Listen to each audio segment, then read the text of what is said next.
Good morning, good afternoon, and good evening, guys. Celtic Warband here, and thanks for tuning in to another of my Medieval Kingdoms 12-12 tournament battles. This is the last series from round 2, and then we're moving on to round 3. So these battles are between GEARHAWK and Johnny Cash, so let's go ahead and take a look at them.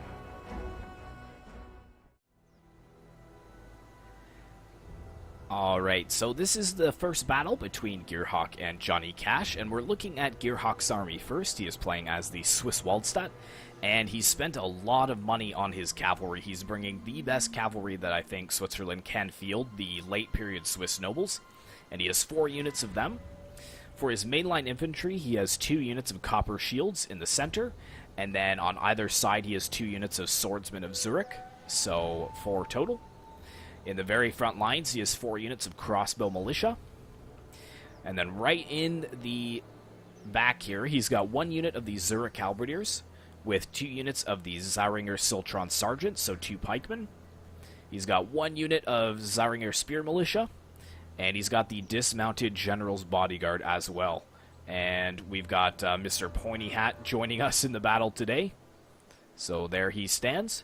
But that is it for GEARHAWK's force, so let's go ahead and run to the other side and take a look at Johnny Cash's force. He's playing as the Empire of Trebizond. I don't think we've seen the Empire of Trebizond in this tournament so far, so really nice to see some diversity here. But we've got 4 units in the front lines here of these guard archers. They are only tier 1, but they look like they can hold themselves in melee if they needed to. Nice shields, they've got armor as well, so they're probably going to be able to outdo the crossbow militia that GEARHAWK is fielding, but at the end of the day, it probably will come down to the cavalry. So if we look at the cavalry, we've got some late period Dynatoy over here, tier 3 shock cavalry. He has 1, 2, 3 units of them, and then his general's bodyguard is the Emperor's bodyguard, tier 2. And there he is. So as the general, so pretty close to the same caliber of cavalry, I would say. It'd be interesting to see who is going to win that. And then for his mainline infantry, he's got Skutatoy swordsmen here. I believe 6 units, 7 units of them. We zoom out. 3, 4, 5, 6. And he has some spears over here as well. Skutatoy of the early period, probably just to help him out in the cavalry engagements. So he has 2 of them. And then the last unit that he has that's being held in reserve over here is the Italian mercenaries. He's got 1 unit of the tier 3 polearms. So that is it for the 2 players' armies. So let's go ahead and hit play here. Doesn't look like it's a very long battle. Only about 9 minutes. But looking at the balance of power, it's pretty much dead even, with GEARHAWK bringing 2,500 men and Johnny Cash bringing 2,200 men. So he actually has 300 more men than the Empire of Trebizond does. But it looks like they're both advancing towards each other. And I really appreciate the flat map as well, so there's really no incline or advantage to be had by either player. But I haven't watched these yet. I never watch any of them because, as you know, it kind of makes it a little bit nicer if I am able to be surprised along with you guys. But right off the bat, I think that these guard archers are going to be better than the crossbow militia. Like, very poor missile block, very poor armor. Meanwhile, these guys have good rate of fire and good range. And missile damage is 74 there. They've got 38 armor. Missile damage 100, so they're probably on heavy shot, but they've got really little armor, only 12 armor there. Comparing the Dynatoy, actually, 32, 39, 32, 39, 36, 47, 72, 73, 72, 73. Wow, they are actually the exact same stats, so I guess it's just going to come down to who has the better position, really. But it looks like we've got some of the Swiss nobles trying to get some early harass off against Johnny Cash, but they are getting pelted by the guard archers here. Already lost 5 men in the unit, and it looks like GEARHAWK is going to have to withdraw, and that leaves the guard archers to again fire down on the unit as it retreats. So 70 down to 74, but it looks like GEARHAWK was just using that to get his crossbows into range to be able to fire down. I'm not sure what they're focusing on, but it looks like Johnny Cash is focusing on the crossbow militia at this point. Because all these Skutatoy swords are in shield walls, so it would be kind of a waste of your ammo to fire down on them unless you're using heavy shot. But then again, that does kind of take some time. I'm watching either flank too because I'm interested to see what happens with the cavalry here. Each player keeping their cavalry close at hand here. And actually, it looks like GEARHAWK going to get a charge with his Swiss nobles here into the Dynatoy, and the Dynatoy did not get that charge bonus off. And we've got another unit of Swiss nobles coming around here. This other unit of Dynatoy is just sitting there. It's not moving. And GEARHAWK is quickly bringing up his Schiltron sergeants as well to help give him the edge. Now, Johnny Cash very smartly isn't going to charge this unit of Dynatoy in because both units would have been caught in a trap. Over here, though, it's going to be a little bit difficult for Johnny Cash to kind of control them because he's now going to have to send his general in, and that was actually a crazy charge on the Italian mercenaries. Just look at the numbers dropping there. 60 kills with that charge. Well done there. And the pikemen now going to give him the edge. But looking at the swordsmen of Zurich, they probably will hold for a little while, but I think the Skutatoy swordsmen will eventually win the day there. But yeah, over here, the Dynatoy struggling against the pike and horse combo over here, the cavalry pike combo. But he is moving some of his early period Skutatoy in. Meanwhile, the Guard Archers are pretty much destroying GEARHAWK's crossbow militia. And GEARHAWK is just waiting with these Halberdiers of Zurich, trying to find a good spot that he will be able to punch through. It looks like the two units of Skutatoy swordsmen of the late period on the sides will probably muscle down the Zurich swordsmen. But in the center, it's only the high period ones. So sending the Halberdiers in against them, they probably will fare pretty well. And yeah, over here, this unit is actually wavering. The Italian mercenaries, I guess, were just able to hang in there. But at the same time, this unit of Dynatoy is also wavering. And we've got the General's Bodyguard over here as well. I'm not sure if GEARHAWK's going to try and pull it through and then flank around the Skutatoy swordsmen, but he's going to have to be very careful not to expose his backs to the Guard Archers over here.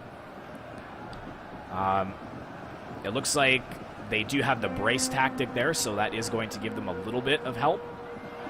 But the Guard Archers here, that was actually wavering, so I think that these crossbows are starting to dwindle their numbers just a little bit. And we've got another charge over here into the Italian mercenaries again, but the spears, the Skutatoy actually breaking the Schiltron sergeants. It's still pretty even as far as the man count, or sorry, as far as the balance of power goes. Man count, GEARHAWK still holding that 200-man advantage. But I'm a little concerned for him because it looks like he's losing this flank over here, and this flank isn't going really well for him either, with the Schiltron sergeants breaking off the battlefield. Oh no, the General's Bodyguard going to be exposed to a horrific charge here by the Emperor's Bodyguard.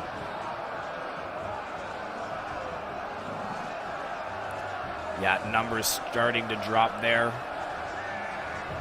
Looks like it's holding just at about 100 men. But if GEARHAWK loses his general, it's probably game over at this point. And look at this, we've got the Halberdiers of Zurich over here. They have pushed through, but the problem is now they're exposed to the Guard Archers. Johnny Cash sending one of them into melee to hold this unit while the other one fires into the flank. And these crossbows over here are probably targeting the Italian mercenaries here. Luckily, the pikes and the cavalry have come back on this side, but then again, so has Johnny Cash's. That sounds so weird to say Johnny Cash's. It's not looking good for GEARHAWK's general, though. It looks like he did put the brace on there, so that does give him +9 attack against cavalry and plus 60% entity mass. But these Guard Archers, he needs to free up his cavalry to get rid of the Guard Archers. There we go, Dynatoy starting to waver over on this flank. And this is a problem for Johnny. These Skutatoy swords in the center breaking, This unit of guard archers will be wavering soon, I'd imagine. And we've got the halberdiers over here, but they're just going to be shredded from behind. Ooh, yeah. Yeah, they're probably gone off the battlefield. But yeah, this is still really close. Still a 200-man advantage for GEARHAWK, so he's been holding it about the entire time, but now he's got his Swiss nobles free. He's going to crack these Skutatoy swords in the late period, and he's got some of his Zurich swordsmen in just in time to help his general out. And the Emperor's bodyguard in the late period over here is in a little bit of a pickle at this point. But yeah, these two units that are trying to chase down these crossbows, that's just not going to happen. They're trying to form into some kind of square, but they're just going to be shot down. But I'm not really going to focus on that because that's not hugely important. I'm not sure, but I wonder if GEARHAWK forgot about this unit of Zaringer Spear Militia over here. It hasn't been sent in, so I'm not sure if he really realizes it's there or not. But yeah, over here, the Skutatoy swords kind of getting the edge over the Tier 2 Zurich swordsmen, but we've got the pikes pressuring the sides over here, and now the wavering has actually turned to the other unit. And yeah, okay, now it's clearly in GEARHAWK's favor, just due to the general breaking, and I think most of his front line cracking under the pressure. But yeah, I think he totally forgot about this unit, because I don't think it's moved at all. The unit is running from the enemy! And finally engaging the guard archers over here of the Empire of Trebizond. But wow, the Skutatoy swords holding out to get rid of that unit of swords and the pikes. But yeah, I think GEARHAWK's just trying to kill that general, because I think if he breaks off the battlefield, it's not as big of a morale penalty as if he's actually killed. I could be mistaken, but I'm not sure. Their general is dead. General dead, so yeah, that's probably just going to cause wavering everywhere. Shaken here, Dynatoy starting to waver, guard archers starting to waver as well. So a very, very close battle with 900 men remaining, but he held the 200-man advantage right until the very end when that general started to break, and then it was just a mass rout. But taking a look at the kills, the crossbows did pretty well for themselves. The guard archers, though, racking up kills. Let's see here. The pikes not doing too badly. Halberdiers not too bad as well. Really impressed with the Zurich swords. They held their own. The copper shields in the center just breaking through the middle. And decent kills on the cavalry. Looking over here, aside from the archers, which we've already seen, this unit of early spears, 102, not bad. This general, 111. And I think the the cavalry just got caught up in melee, so they really didn't accumulate that many kills. So that is it for the first battle, so let's go ahead and take a look at the second one. Alright guys, so unfortunately the second battle between GEARHAWK and Johnny Cash was glitched. I am not able to show the replay for you, which is too bad because both Gear and Johnny told me that it was a very close battle, even closer than the first battle. But for the sake of time, I'm not going to have them replay it because I do need to wrap this tournament up because Thrones of Britannia is coming out in less than 2 weeks. But I should have the army comps up on the screen for you, and GEARHAWK was playing as the Empire of Nicaea, and Johnny Cash was playing as the Kievan Rus. And it went pretty much the same as the first battle went, but it was very, very close, even closer than the first battle, which kind of makes it suck even more that we can't see it. But GEARHAWK did send me a little bit of what happened here, so basically there was a struggle on both of the flanks, and then the main line moved forward and engaged, and then kind of pockets of fighting just started to break out everywhere. There was a lot of kiting of the archers and cavalry charges, and GEARHAWK did emerge the victor, but only just. So Johnny Cash is eliminated from the tournament, and GEARHAWK will be moving on to round 3. So apologies that the battle isn't there for you guys, but as I said, we just kind of got to get this tournament wrapped up, and yeah. So we are finished with round 2, so at the start of round 3, which should come out on Monday, I will again show the tournament bracket for you guys to see who has moved on and who has been eliminated, and we'll take it from there. So thanks very much for watching, guys. I hope you did enjoy, and I'll see you in the next one.